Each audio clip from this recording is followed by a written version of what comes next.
Hello my dear students, আসসালামু আলাইকুম। তোমরা সবাই কেমন আছো? আশা করি তোমরা সবাই ভালো আছো। আমি Mohammad Aminul Islam, ST teacher English, কাজী কামরুদ্দিন গভর্নমেন্ট ইনস্টিটিউশন। আজকে তোমাদের সাথে আগের ক্লাসের ধারাবাহিকতায় আরো নতুন একটা স্ট্রাকচার নিয়ে হাজির হলাম। তোমরা অলরেডি জেনে গিয়েছো যে ইংলিশ প্রফিসিয়েন্সি অর্জন করার কোনো বিকল্প নেই। আগামী পৃথিবীতে তারাই টিকে থাকবে যাদের ল্যাঙ্গুয়েজ প্রফিসিয়েন্সি যত বেশি দক্ষতা থাকবে।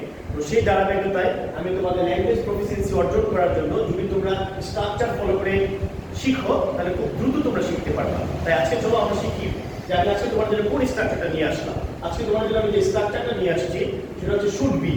শুড বি আমরা কোন অর্থে ব্যবহৃত করব?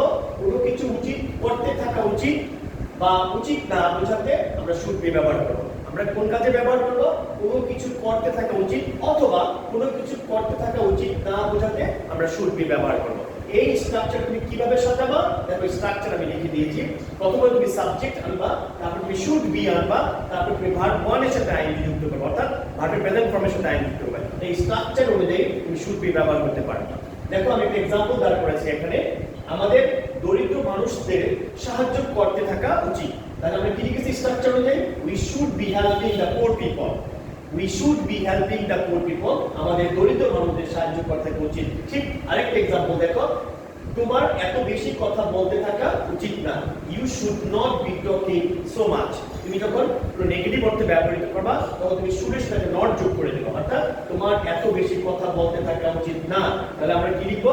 You should not be talking so much.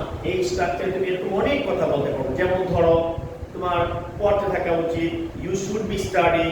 তোমার হাঁটতে থাকা উচিত, ইউ শুড বি ওয়াকিং। তোমার বিশ্রাম করতে থাকা উচিত, ইউ শুড বি রেস্টিং। এই স্ট্রাকচার অনুযায়ী করে তুমি তোমার প্রয়োজন অনুযায়ী তুমি কথা বলতে পারবা। তাহলে আজকে আমরা যে স্ট্রাকচার শিখলাম শুড বি, এই স্ট্রাকচার ফলো করে তোমরা বাসায় বারবার প্র্যাকটিস করবো। আশা করি তোমরা অনেক বেশি ফলাফল ভালো অর্জন করতে পারবা। আজকে এই পর্যন্তই। স্টিল দেয়ার, আল্লাহ হাফেজ, বাই বাই।